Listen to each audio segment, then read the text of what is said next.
Madame, Monsieur, bonjour et merci de nous choisir pour un nouveau forum. Si le pouvoir est d'essence divine, à qui devrait revenir son exercice? À Dieu ou aux hommes de Dieu? Et d'ailleurs, qui peut-on appeler homme de Dieu? Ou alors, faut-il laisser à César sur la terre le jeu politique et à Dieu ce qui lui appartient au plus haut des cieux?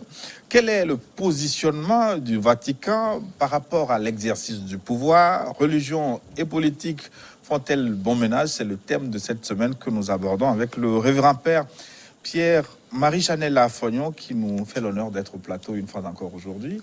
Révérend père, bonjour. Bonjour mon frère, c'est plutôt moi qui suis honoré. Je salue nos amis téléspectateurs et téléspectatrices et bon dimanche à eux. Au Togo, dans l'Église catholique, aujourd'hui, c'est la journée nationale du laïcat. Alors je salue tous les fidèles laïcs catholiques du Togo, ainsi que les autres confessions, bien sûr. Que la paix de Dieu donc soit avec vous, comme vous avez l'habitude de le dire. Amen, amen. Le père Pierre-Marie Chanel Lafognon est curé, il est directeur national de l'enseignement catholique. Vous êtes également aumônier national des cadres catholiques. Qu'est-ce qu'un aumônier? Que fait-il? Un aumônier, c'est un encadreur. Encadreur, c'est trop fort. Disons un accompagnateur spirituel d'un groupe donné ou d'une catégorie de fidèles donnés. Sa mission est essentiellement spirituelle.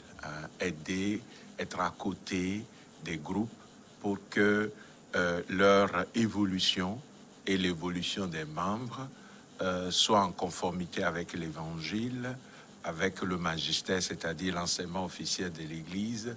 Bref, c'est un responsable spirituel. D'un groupe, le groupe des cadres, ça veut dire que diriger les intellectuels, vous n'avez pas une tâche facile en ce qui concerne la religion. Ils argumentent beaucoup. Non, mais en réalité, je suis convaincu que rien n'est facile. Même balayer une rue n'est pas facile. Mais c'est une mission, le Seigneur donne la grâce et nous avançons avec beaucoup d'humilité puisque les cadres sont des responsables et ils savent se gérer en adultes. Ce que nous apportons est peu par rapport à ce que nous recevons, mais nous travaillons ensemble. Merci. Et pour démarrer notre émission, je nous invite à ouvrir la Bible dans le livre de Proverbes 8, versets 15-16. Que dit-on là-bas? Par moi, les rois règnent et les princes ordonnent ce qui est juste. Ils statuent la justice. Par moi, gouvernent les chefs, les grands, tous les juges de la terre. C'est ce que dit la Bible, le livre saint des chrétiens. Comment comprenez-vous ces versets ou comment doit-on les comprendre, Père Lafognon? Merci beaucoup. Et nous aimons dire en théologie qu'il faut comprendre chaque verset sans l'isoler de son contexte. Le livre des Proverbes, même, c'est déjà un ensemble d'écrits, et puis le verset que vous venez de citer. Mais de façon ordinaire, ce que la parole du Seigneur dit ici montre que celui qui doit conduire les autres vient en quelque sorte d'un projet divin. Mais alors, ce dernier doit pouvoir conduire ses frères et sœurs en humanité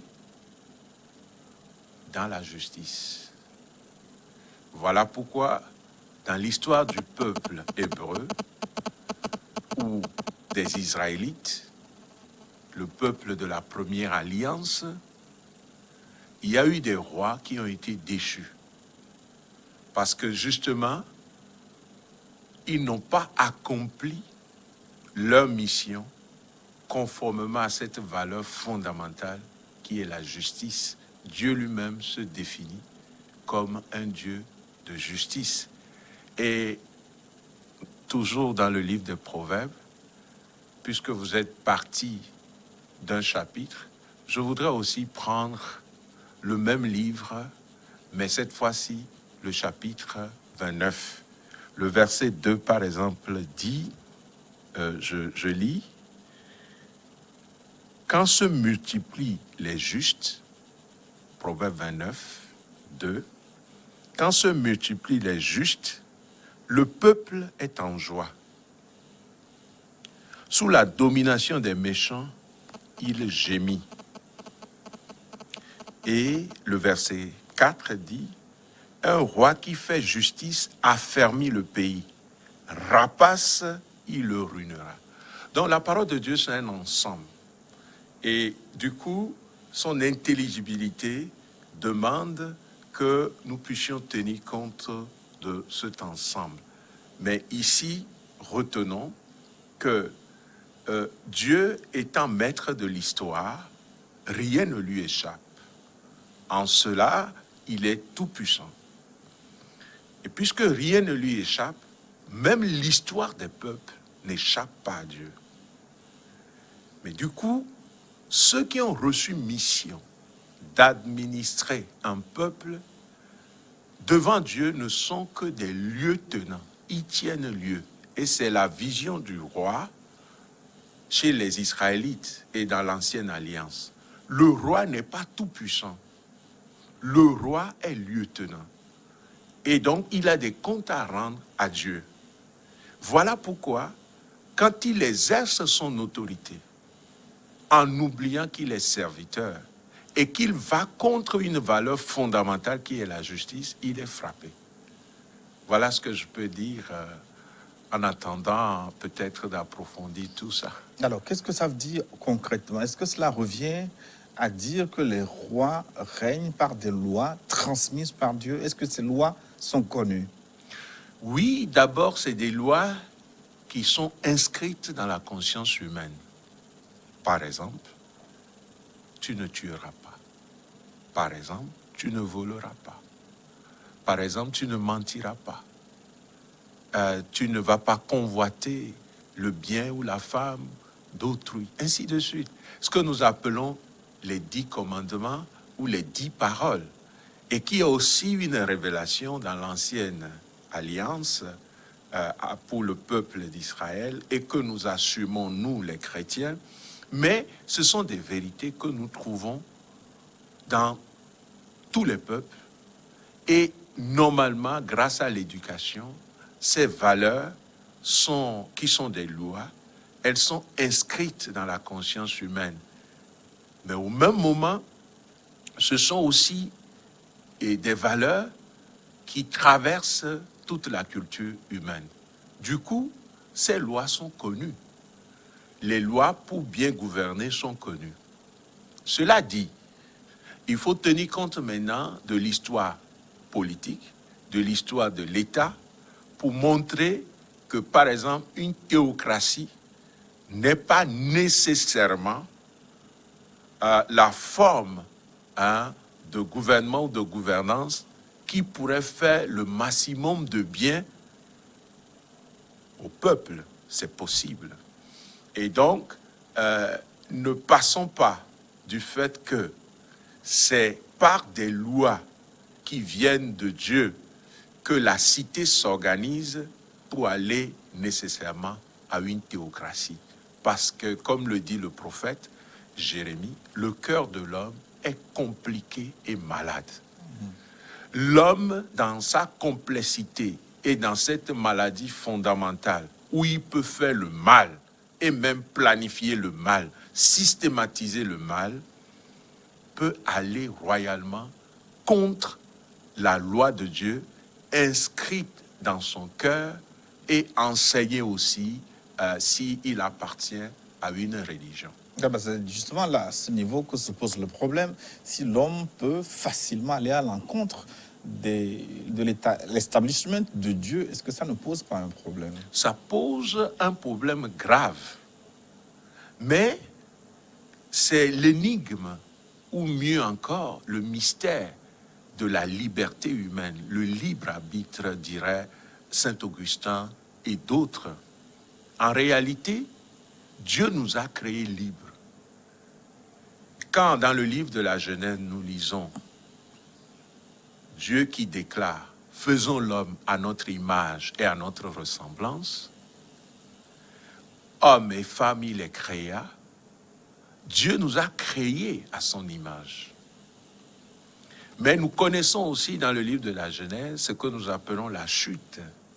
c'est-à-dire l'épreuve de la liberté, où l'homme a choisi de ne pas se soumettre à Dieu.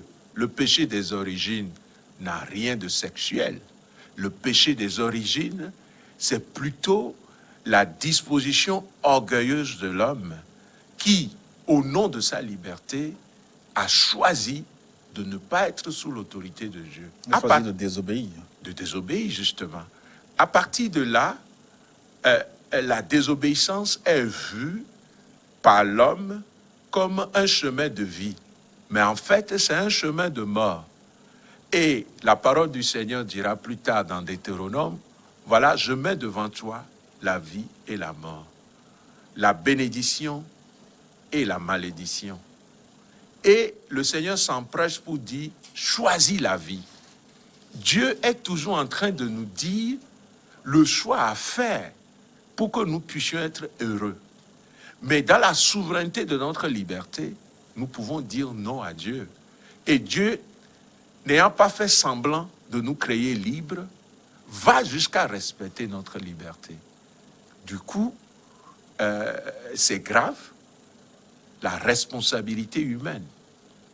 Et souvent, quand les gens réfléchissent sur les mots dans nos sociétés, ils accusent facilement Dieu. Oui, j'allais en venir. Est-ce qu'il n'est pas accusable, entre guillemets? Parce que dans la doctrine chrétienne, voilà Dieu qui avait des anges, dont un très récalcitrant que vous avez appelé Satan, ou je ne sais pas, Lucifer, et donc qui n'a pas pu être géré là-haut, au point où il a été obligé, Dieu, de le précipiter sur la terre, vers les hommes.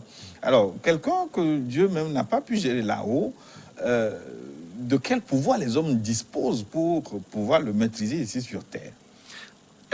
À nouveau, ce que vous venez de partager, disons, c'est l'image et la symbolique biblique.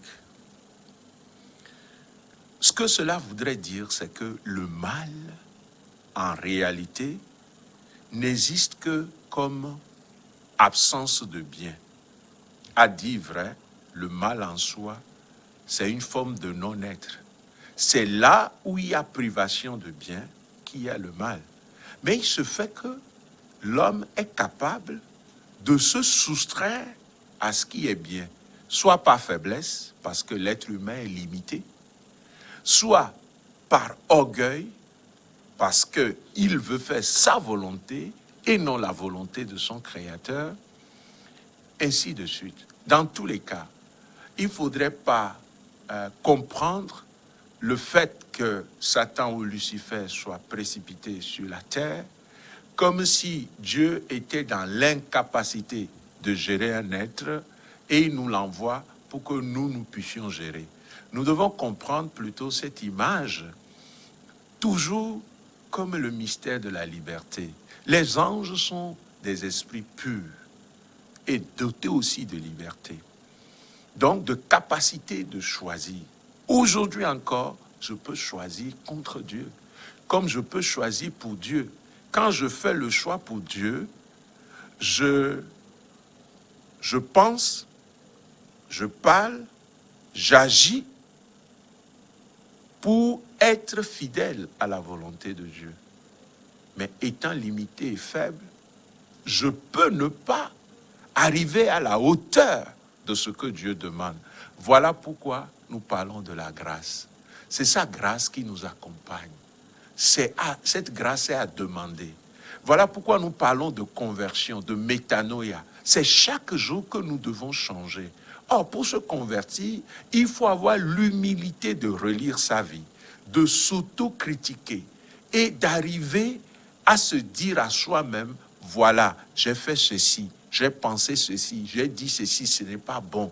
Je prends la ferme résolution en comptant sur la grâce de Dieu de ne plus recommencer. Ainsi, l'homme progresse jour après jour vers ce que nous appelons dans l'Église la sainteté. Or, cette sainteté est déjà donnée parce que Dieu, connaissant notre fragilité, est venu prendre notre humanité en son Fils Jésus-Christ. Et dans sa mort et sa résurrection, avec le don de l'Esprit Saint, nous avons reçu aussi le pouvoir vraiment de dominer le mal et de dominer l'auteur du mal. Non pas dans le sens que nous avons un pouvoir absolu, nous serons tentés, nous pourrons succomber à la tentation, nous allons souffrir, nous allons faire l'expérience de la croix. Mais quand notre vie est totalement à Dieu, nous sommes capables en toute humilité de faire cette introspection, de descendre en nous, de relire ce qui est au plus profond de nous, mes pensées, les désirs de mon cœur, ce qui sort de ma bouche, ce que je pose comme acte. Et devant Dieu, devant ma conscience, je sais que ça et ça, j'ai pu penser, j'ai pu désirer, j'ai pu dire, mais ce n'est pas conforme à la volonté de Dieu. Et je décide au fond de mon cœur de mieux faire, en sachant que je peux encore connaître des moments de faiblesse. Et du coup, le chemin vers la sainteté devient... les gens parlent de perpétuel recommencement. Mais moi, je ne dirais pas ça, parce qu'on n'est pas dans le mythe de Sisyphe, mais plutôt le chemin de croix, alors. de progression en portant la croix de chaque jour. Voilà pourquoi quand nous méditons la passion de notre Seigneur Jésus-Christ, bien qu'il soit vrai Dieu, vrai homme, il a connu 3 fois la chute sous le poids de la croix. Et donc, le chiffre 3, c'est le chiffre de la plénitude dans la symbolique biblique. Et du coup, nous connaîtrons des chutes. Mais c'est notre relèvement qui compte. Et ce relèvement, Dieu nous offre sa grâce pour y arriver. Oui, mais ce message, est-ce que vous l'enseignez souvent? Parce que moi, je ne l'écoute pas souvent. Quand vous nous dites sur ce plateau, vous interprétez le bien et le mal comme étant l'absence du bien, ce qui est juste, parce que le mal ne saurait être une entité isolable, isolée. Est-ce que vous l'enseignez? Parce que dans les églises, dans vos églises, vous percevez souvent le mal comme un ennemi, une entité à part qu'on peut abattre, qu'on peut fusiller, qu'on peut tuer, qu'on peut chasser par le feu de Jésus.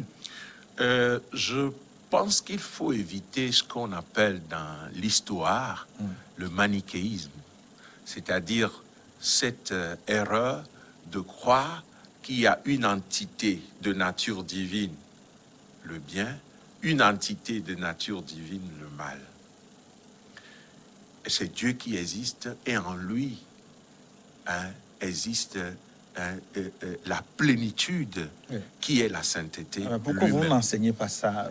C'est autre chose que nous recevons. Ce que je dis ici, c'est ce que moi j'enseigne, c'est ce que l'Église enseigne.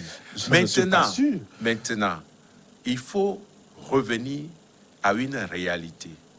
Dans l'Église, par exemple, ce qu'on peut appeler la prière de libération ou de délivrance, et à un niveau plus élevé, l'exorcisme, il ne faut pas confondre non plus, c'est qu'un travail de discernement se fait et on découvre qu'il y a un esprit qui n'est pas l'esprit de Dieu, qui n'est pas l'esprit qui est en faveur de la croissance et du bonheur de l'homme, qui utilise l'homme par le biais de sa volonté ou de sa sa disposition psychologique. On parle des fois de possession. Mais tous ceux qui ont exercé le ministère de l'exorcisme, notamment le père Gabriel Amoff, qui a été l'exorciste du Vatican, il a écrit un gros livre, Les Confessions, dit que dans les cas qui arrivent où on pense que la personne est possédée, à peine il y a 1% de vraie possession. Le plus souvent, c'est des problèmes d'ordre psychologique. C'est des blessures depuis l'enfance. C'est la vie dans sa complexité qui peut même perturber les gens. Et des fois, c'est des maladies psychiatriques. Quand vous voyez un bipolaire fonctionner, quand vous voyez quelqu'un qui souffre de la schizophrénie fonctionner, ben, vous allez penser tout de suite que c'est une possession. Mais ça peut être une maladie et ça se soigne. Cela dit, nous savons que nous serons tentés parce que Jésus a été tenté. Du coup, l'entité qu'on peut appeler Satan ou l'esprit mauvais, nous ne pouvons pas nier. Dans l'Évangile, il est question de cette parabole où Jésus dit, voilà, on a semé le bon grain.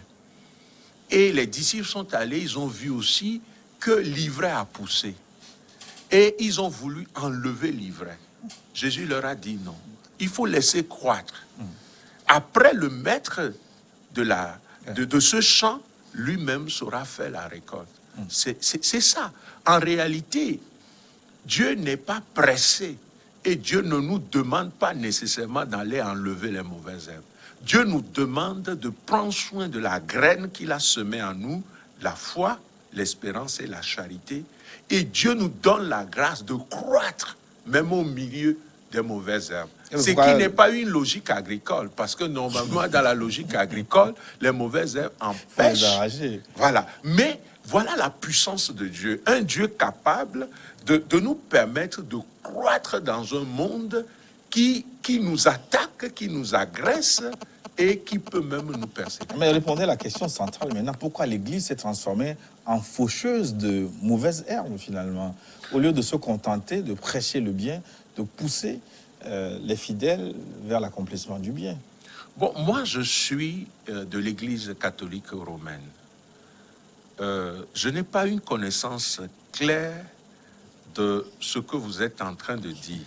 Et pour ne pas donner l'impression que je manque de respect à d'autres églises chrétiennes, je préfère ne pas commenter ce niveau.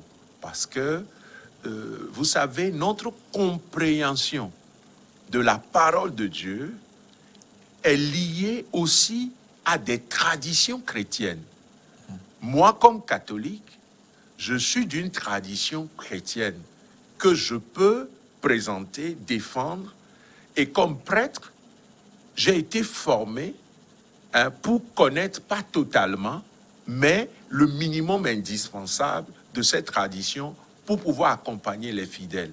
Maintenant, il y a d'autres traditions. Je pense qu'aujourd'hui, quelqu'un peut se lever aussi, il lit sa Bible dans sa chambre et il peut dire, le Seigneur m'a parlé, et il devient un leader charismatique qui rassemble les gens et qui fait ce qu'il veut faire. Je ne suis pas à l'antenne pour parler de ces cas, parce que ce serait une forme d'offense ou de manque de respect envers d'autres formes de religiosité dans la cité. Mais tout compte fait, Jésus nous a dit, et il a posé cette question, un aveugle peut-il conduire un autre aveugle? Les deux risquent de se retrouver dans le trou. On ne peut pas conduire des hommes sans prendre le temps de se former intellectuellement, d'atteindre une maturité humaine. Et c'est pour ça que les pères de l'Église enseignent que la grâce suppose la nature.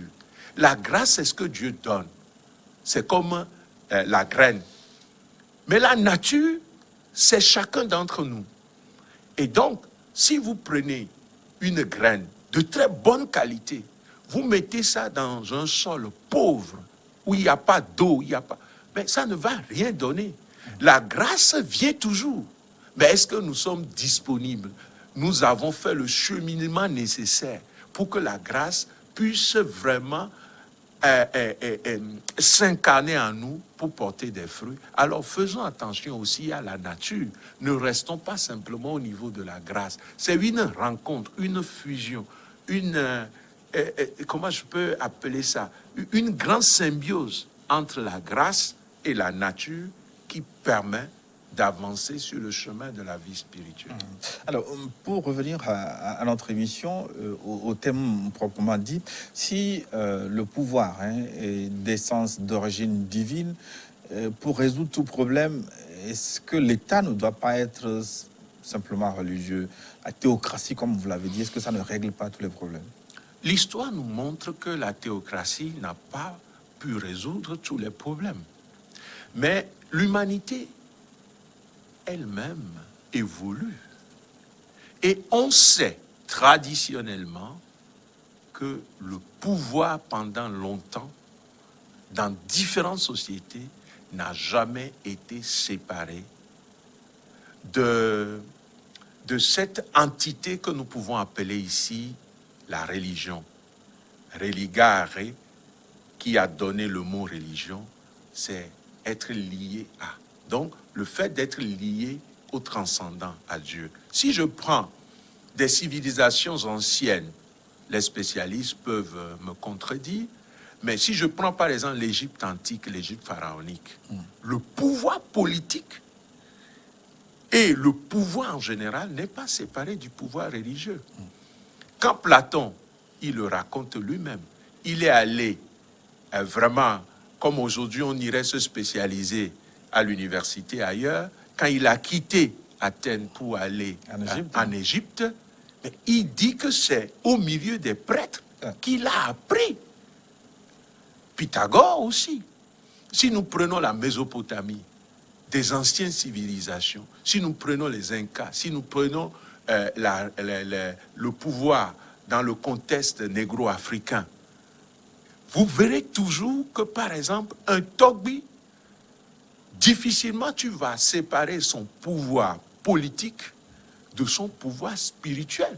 Voilà pourquoi chez nous, par exemple, pour que quelqu'un soit choisi comme chef, en hébreu, c'est-à-dire la personne se met en reclusion et va subir des rituels pour le préparer. Et ce qu'on lui fait est fondamentalement spirituel et religieux. Et pourtant, il va incarner la gouvernance d'une localité.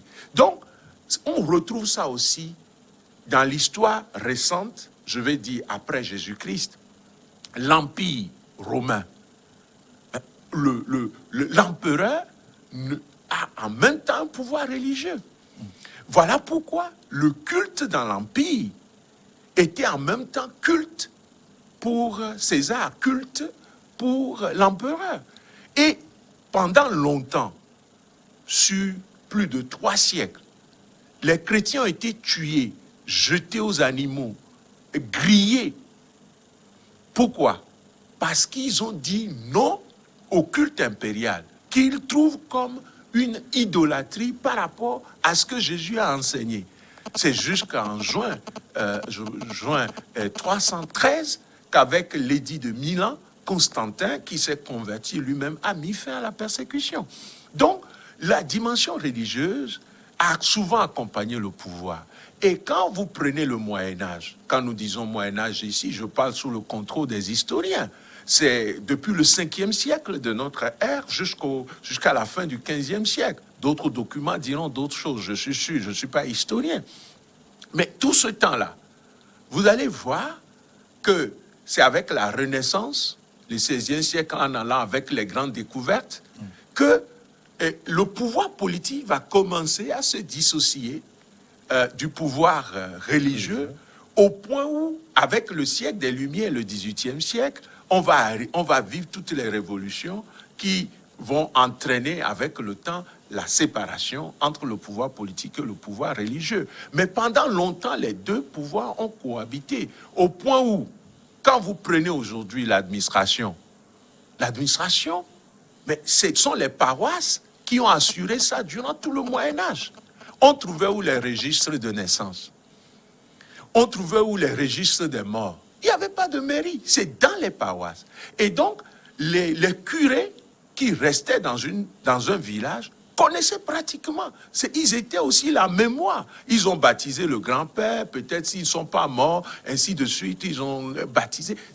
Donc, pendant longtemps, c'est l'Église catholique durant le Moyen-Âge qui va vraiment incarner aussi le pouvoir politique, pour plusieurs raisons. D'abord, qui sont ceux qui étaient intellectuels? Les gens font des amalgames terribles. À l'époque, il n'y avait même pas l'école. L'école a commencé où? À partir des monastères. Et on envoyait dans les monastères pour étudier. Donc, c'est le clergé qui était plus ou moins des gens qui connaissaient, qui savaient lire. Et donc, c'est eux qui étaient en même temps. Et après, il y a les chevaliers, eux, ils vont faire la guerre. Il y a des seigneurs qui ont des terres, les autres vont travailler pour eux. C'était ça. Alors, chacun devait rester dans son état et l'Église avait effectivement un pouvoir politique. Et l'école, après, est venue, a pris autre tournant avec Charlemagne, où on a créé les écoles cathédrales. Les gens oublient ça.